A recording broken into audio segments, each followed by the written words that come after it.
In the summer of 1848, a geologist named Charles Whittlesey stepped off a boat onto the shore of an island in Lake Superior and found the ground already broken open. He had come to survey copper deposits for a mining company, hungry for new ground to work, the kind of assignment that usually filled a man's notebooks with rock formations and vein directions and little else. What he found instead stopped him mid-sentence in his own field report.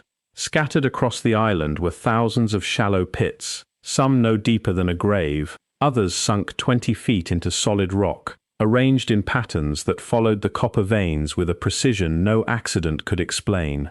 Stone hammers lay where they had been dropped centuries earlier. Charred wood, blackened by fires set to crack the rock, still filled some of the shafts.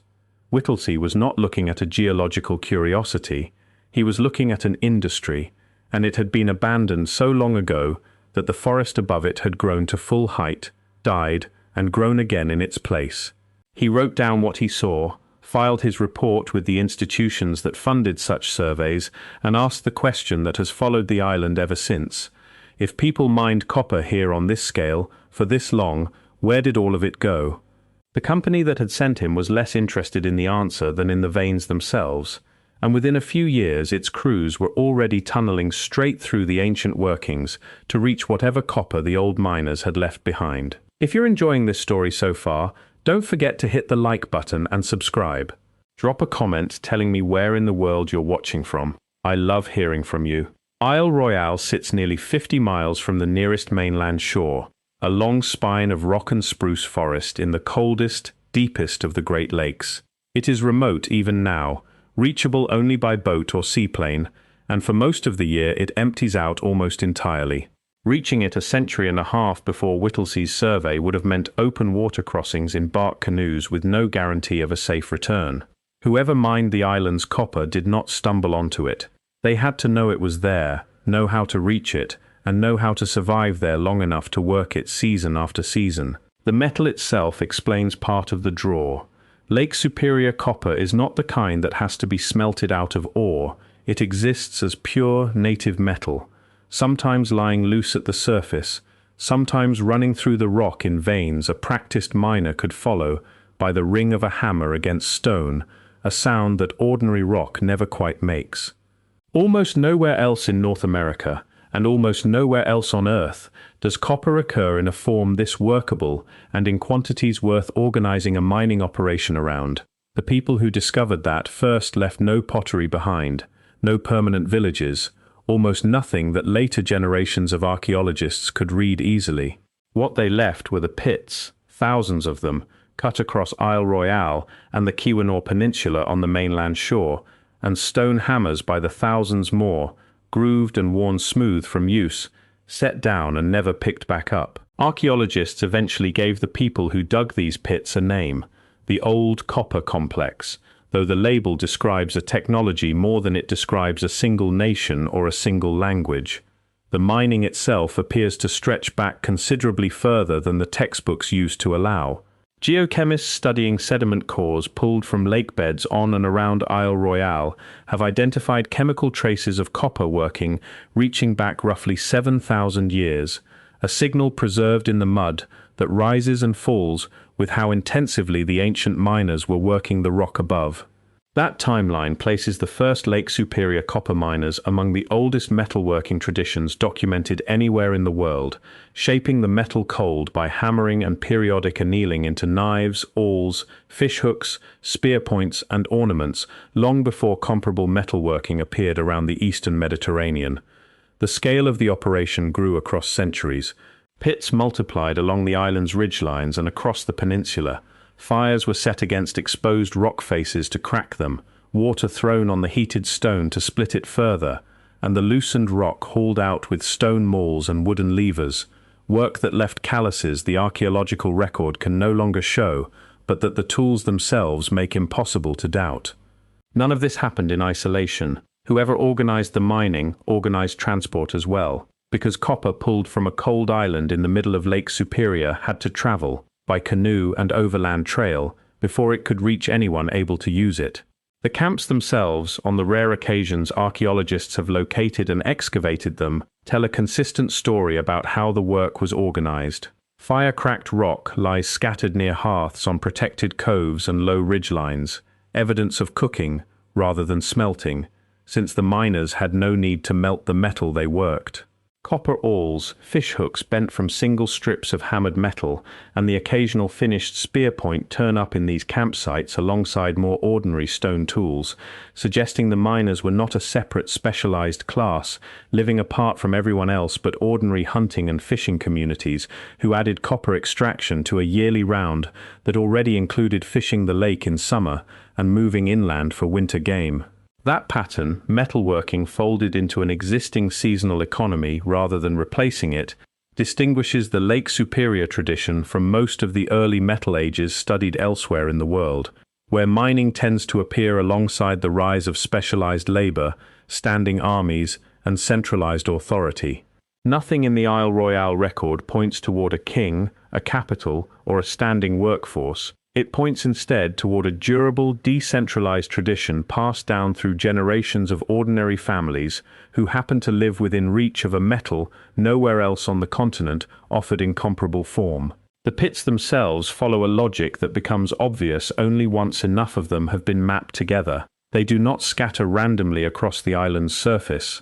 They trace the visible copper-bearing basalt flows in narrow, repeating lines, climbing a ridge exactly where the vein climbs, and stopping precisely where the vein pinches out or drops below a depth the ancient tools could reach. 20th century mining geologists surveying the same ground for modern exploration purposes have sometimes used the ancient pit lines as a preliminary guide to where a vein is likely to run, a strange inversion in which technology separated by thousands of years ends up reading the same rock the same way. That precision argues against the idea, occasionally floated in less careful accounts, that the pits represent centuries of undirected, opportunistic digging. Reading a vein correctly enough to follow it precisely across a ridge, without instruments, required an inherited body of practical geological knowledge passed down and refined across generations of miners who had never written any of it down. The copper did travel, and it traveled considerably further than early researchers expected. Trace element analysis, which reads the chemical fingerprint locked inside a piece of metal, much the way a laboratory might read a print left on glass, has tied artifacts recovered hundreds and even 1,000 miles from Lake Superior back to specific deposits on the Keweenaw Peninsula and the island itself. Copper breastplates, ear spools, and effigy cutouts pulled from earthwork sites in southern Ohio, built by the people archaeologists call Hopewell roughly 2,000 years ago, carry that same Lake Superior signature. So do artifacts recovered from mound sites scattered across the Mississippi Valley, hundreds of miles further south again. A trade network moved this metal across a continent, with no wheeled transport, no draft animals, and no written contracts, relying instead on relationships between communities that stretched from the shore of one great lake into river valleys far to the south. That network is not speculation. It sits catalogued and chemically confirmed in museum drawers and university collections across the country. Not every piece of copper in circulation came directly from the pits either, and that caveat matters. Glaciers moving south through the region during the last ice age carried loose fragments of native copper far beyond the Lake Superior basin and dropped them across the upper Midwest as what geologists call float copper, small surface pieces that required no mining at all to collect. Some artifacts made from float copper have almost certainly been folded into the same tonnage estimates as material pulled from the deep pits, a source of error researchers are still working to untangle piece by piece.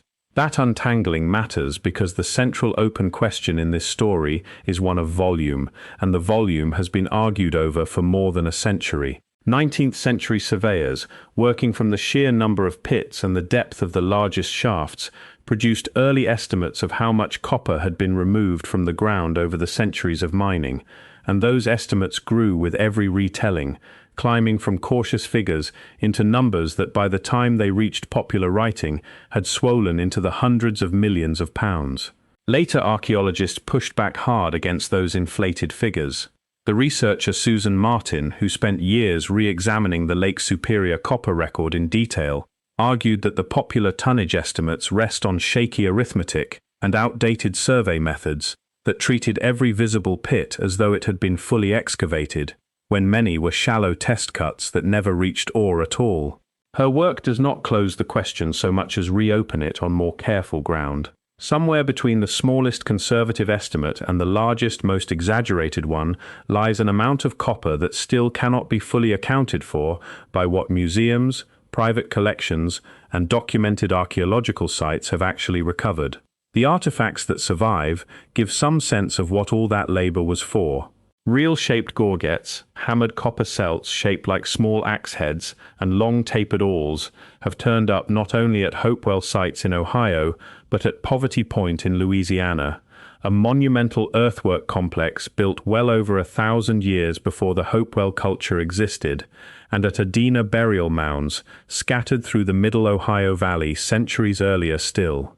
The geographic spread means Lake Superior copper was moving south along river and trail networks for a span of time considerably longer than the mining itself has ever been credited with lasting in most popular accounts, which tend to compress thousands of years of gradual generational exchange into a single dramatic-sounding era. The material connected communities separated by enormous distances and, in many cases, by centuries of time, passed hand to hand or held within families, and traded outward only occasionally, a pattern closer to a slow current than a single trade route running start to finish. The gap becomes harder to dismiss once you look at what 19th century mining crews actually pulled out of the old pits while chasing the same veins for modern profit. In 1874, workers reopening an ancient shaft near the Minnesota mine on the Ontonagon River uncovered a mass of native copper weighing several tons, still resting on a cradle of wooden timbers the ancient miners had built to raise it out of the pit. They had freed the mass from the surrounding rock, propped it on logs, and then, for reasons the record does not explain, left it exactly where it sat.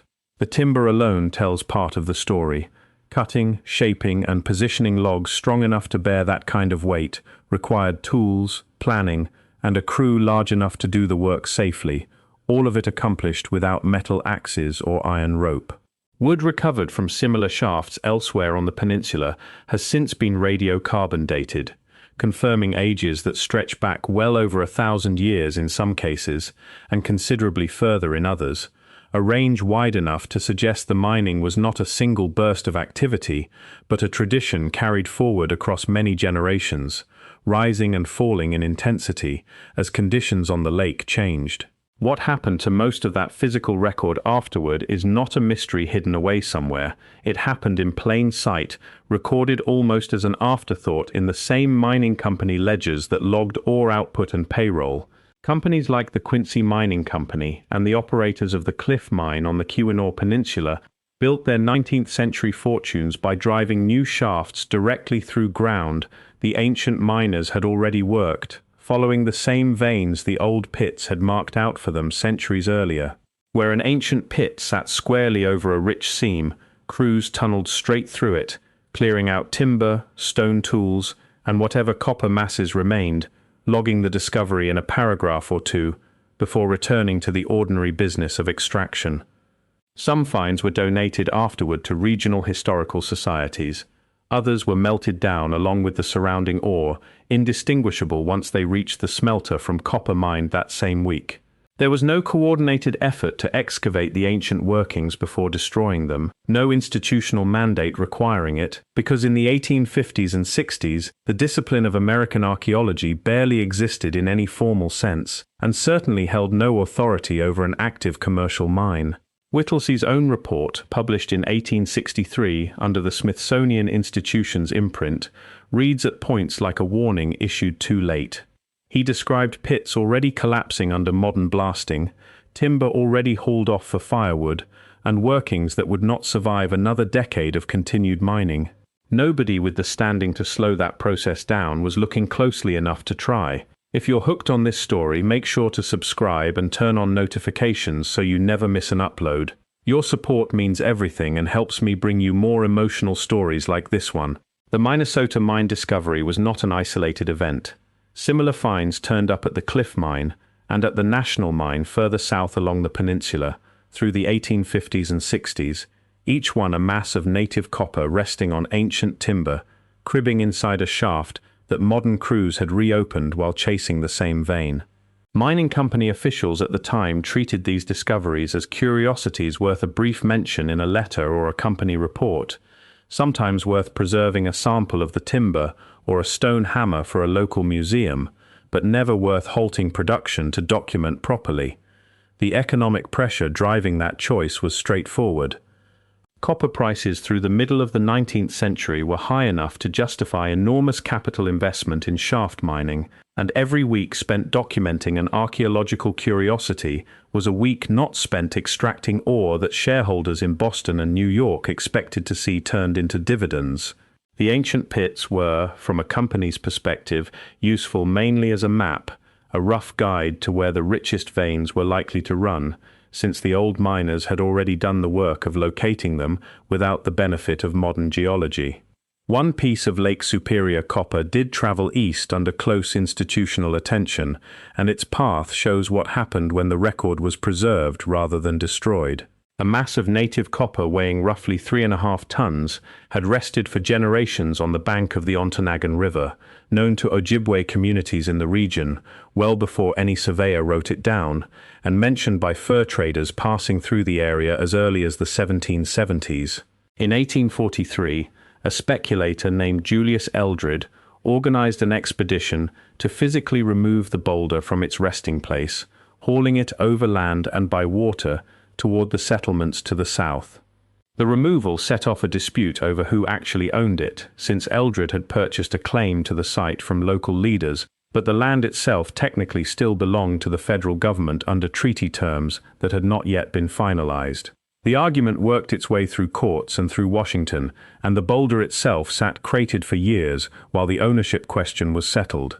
It eventually passed into federal custody and within a few years into the collections of the Smithsonian Institution, where a piece of the Lake Superior copper record that had stood in place for centuries now sits behind glass 1,000 miles from where it was found. The boulder survived. The context around it, the reasons it mattered to the people who had known it longest, arrived in Washington considerably thinner than the copper itself. The identity of the miners suffered a different kind of erosion, not from theft or destruction, but from the simple thinness of what mobile, seasonal labor tends to leave behind. The people who worked the Lake Superior pits left almost no trace of where they slept, what they ate beyond what a handful of shell middens and animal bone fragments can suggest, or what they called themselves.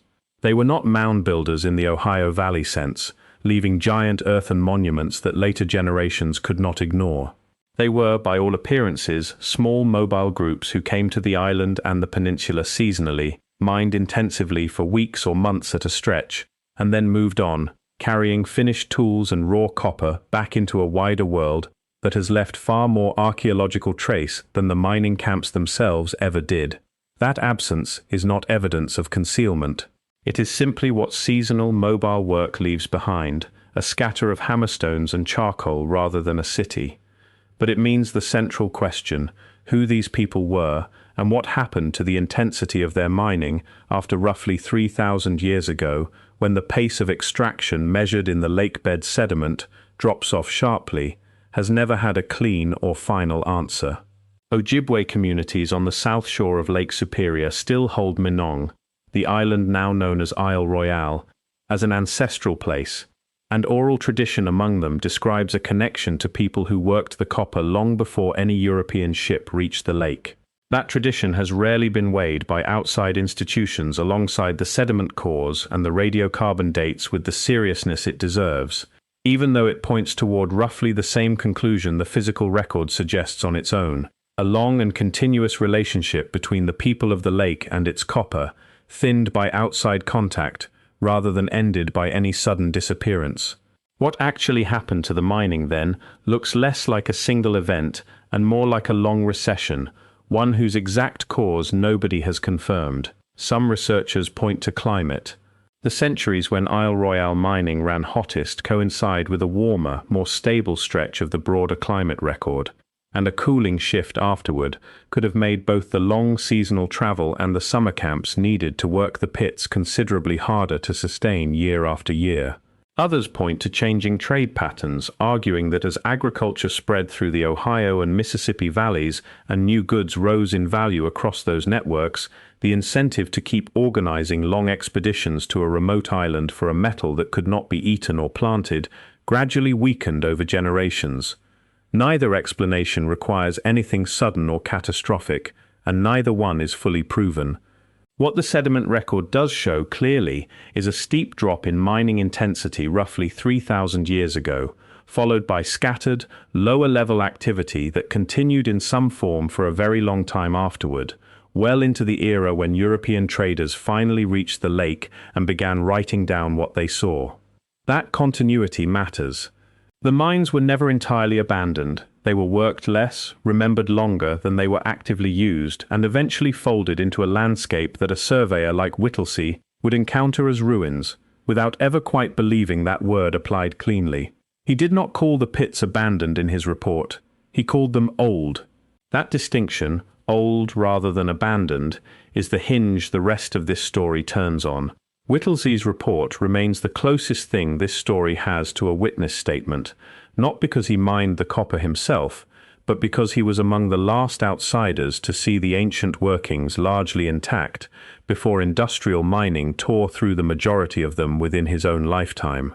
He walked the pits with a surveyor's instruments and a geologist's patience, measuring shaft depths, sketching pit patterns, and recording the condition of the timber he found still lodged in the rock after resting there for centuries.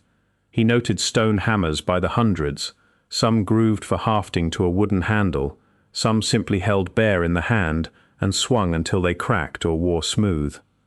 He noted copper masses raised partway out of shafts and abandoned, still resting where the ancient miners had left them, propped on cribbing that in some cases had survived underground for well over 1,000 years without rotting away, preserved by cold water and low oxygen, much the way a shipwreck can survive intact on a lake bottom for centuries at a time. He did not claim to know who the miners were. He described them cautiously as the ancient inhabitants of the region, careful not to overreach beyond what the stone and the timber could actually tell him. That caution is part of why his report still holds up. He was not building a theory, he was recording a scene before it disappeared, and in several passages he wrote with something close to urgency, aware that the mining crews working alongside him were, week by week, destroying the very evidence he had been sent to describe. His report reached the Smithsonian Institution and was published among its contributions to knowledge, a modest, formal home for a document that preserved more of the physical record than almost any other single source from that century. Most people who have heard of the Great Lakes copper mystery have never heard his name. They have heard the exaggerated tonnage figures that came later, detached from his careful measurements and inflated across decades of retelling until the genuine evidence and the invented numbers became difficult to tell apart. Separating them again is most of the work this story has tried to do. Whittlesey's observations did not sit unused for long. Later researchers built directly on his measurements. Among them the archaeologist George Quimby, whose mid-20th century work helped formalize the old copper complex as a defined archaeological tradition rather than a loose collection of curious pits, and James B. Griffin, whose broader chronological work on Eastern North American prehistory gave the copper mining tradition a firm place within a continental timeline rather than treating it as an isolated regional oddity. Their contribution was less dramatic than Whittlesey's original discovery, but no less necessary. They took a 19th century field report written by a man cautious enough not to claim more than his evidence allowed, and built the careful scaffolding of typology and chronology around it that eventually let the mining tradition be compared honestly against metalworking traditions on other continents. Without that later work, Whittlesey's report might have remained exactly what it started as, a curiosity filed alongside company ledgers, its urgency lost, along with the pits it tried to describe before they disappeared. Isle Royale became a national park in 1940, and the federal protection that came with that status finally stopped the industrial destruction that had been eating away at the ancient pits for nearly a century. It did not reverse the losses already suffered.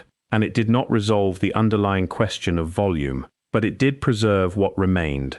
And what remains turns out to be considerably more than most visitors realize when they step off the ferry. Park surveys conducted in the decades since have identified several thousand ancient pits still visible across the island, many of them shallow depressions softened by moss, and generations of fallen spruce needles, easy to walk past without recognizing what they are. Only a small fraction have ever been formally excavated under modern archaeological standards, which means the full scale of what was mined, moved, and eventually lost to melting and neglect is still not fully known, and may never be known with real precision. The copper itself is scattered now through museum collections, private hands, and the deep archaeological layers of Hopewell and Mississippian sites hundreds of miles from where it was pulled out of the rock, its origin traceable through chemistry, even where its full accounting remains incomplete. Research on the island has continued in recent decades, much of it now conducted in partnership with the Grand Portage Band of Lake Superior, Chippewa, and other Ojibwe communities whose ancestral ties to Minong predate the park itself by thousands of years. Cooperative agreements between tribal government and the National Park Service now shape how survey and excavation work is planned, a working relationship that stands in sharp contrast to the way 19th century mining companies treated the same ground. Newer sediment studies, using finer-grained lake core sampling than was available to Whittlesey or to the archaeologists who followed him, continue to refine the chronology of when mining intensified and when it slowed, adjusting the picture by a few centuries at a time rather than overturning it outright. The broad shape of the story has held steady even as the details sharpen.